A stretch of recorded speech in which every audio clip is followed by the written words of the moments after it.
قل هو الله أحد الله.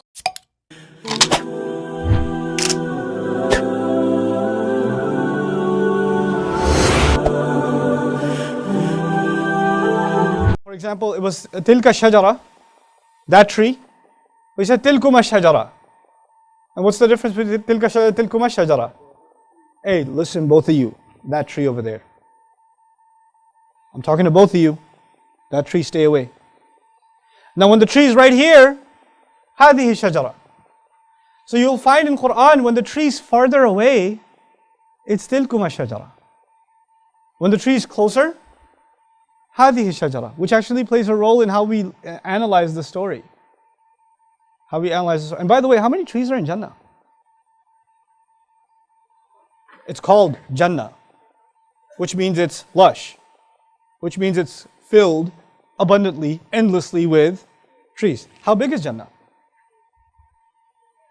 السماوات عرضها السماوات والأرض. And how many trees in Jannah are haram?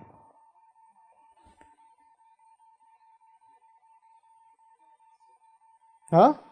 How many was? Yeah, how many trees were haram? One. How much real estate do you have to find the halal in Jannah? And Shaitan can still get you to come to the billions of trees that are the expanse of the skies and the earth. We try to get you to go near that one tree. By the way, even getting near the tree must be a trek. And in one ayah, Allah even describes tilkuma shajara, which means the tree wasn't even near them. It was what? Far away. It's far away. Originally, when he first introduces them to Jannah, he says, settle here. This is the tree you can't go near. Now go enjoy yourself. And they go enjoy themselves. And they go far out there. But after the mistake, tilkuma shajara, to illustrate, by the way, that you came a long way to do this. And that's why we understand, فَدَلَّهُمَا بِغُرُورٍ. Shaitan reeled them in using deception. You know what dalla means? Dalu. What's dalu? It's a verb that comes from that, dalla, to use a bucket to lure people in. In other words, you put a bucket, you put a carrot in it, and the animal smells it, and you pull it in a little more, and you pull it in a little more, and you pull it in a little more, until the animal's trapped. Dalla is also used when you pull a bucket up from a well. Does it come up right away or slowly? Yes? Now if a bucket comes up quickly, adla. Adla. When a bucket comes up slowly, dalla. Dallahuma bighurur. He slowly reeled them in. In other words, it wasn't one time, hey, why don't you eat from the tree? And they're like, okay, sounds like a good idea. Totally, we should do this. It was a little bit, then a little bit, then a little bit. And every time was almost inconceivable that we're doing something wrong. Because it was just a little bit of a, one step closer, we're not even at the tree. We're just kind of, can't even see it yet. Can't even see it. We're just a step closer. It's not haram. What do people do when they fall into a trap of shaitan? Shaitan comes to them and says, hey, why don't you do like ultimate super crazy haram and burn in hell?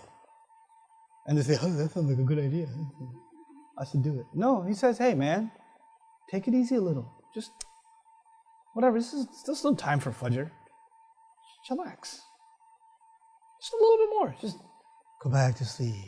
Sleep. You can feel Shaitan's foot pressing down on the pillow. So right here. You get up and something forces you down. And you're like, I got a little bit of time. So first he gets you with salat. And he has to get you with salat first. You know why? You want to kill the guard. You want to penetrate the castle. You got to take out the guard first. Right? So get you with salat first.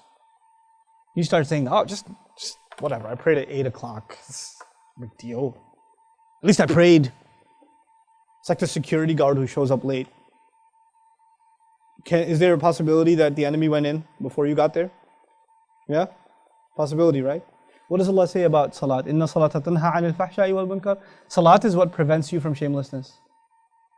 When your salat starts falling apart, does shaitan have opportunity to do other stuff with you? Ooh. So first, it's not a big deal. It's just a little late. It's just and he won't get you to miss it altogether. He'll be the guy that shows up first before the adhan. Then you don't have to go that early. Show up after the adhan. They'll be like, you don't have to pray all the sunnahs. It's not fard. They'll be like, okay. Okay, well, salat's at 8:15. It's only 8 right now. Just go at 8:10. Then a couple of weeks later, he'll be like, look, you're going to catch salat. He's going to work his way, right? So then you catch like third rakah. Then he comes back and says, hey man, it's already over. Just pray at home. Then he comes back and says, it's already over. And you're like halfway through the movie. Just finish the movie and pray. So he works his way. And then eventually, now you start, it used to be you're praying at the masjid. Then slowly you're praying at home. Then you're praying at home really late. Then you're really tired, right? You just finished watching a movie. You're really tired. It's not really a time to pray. Why don't you sleep a little, then wake up and pray. Just a little nap. You wake up. You know, you got control. So you wake up at 2 in the morning, 3 in the morning. I haven't prayed Isha. Allahu Akbar. Oh wait.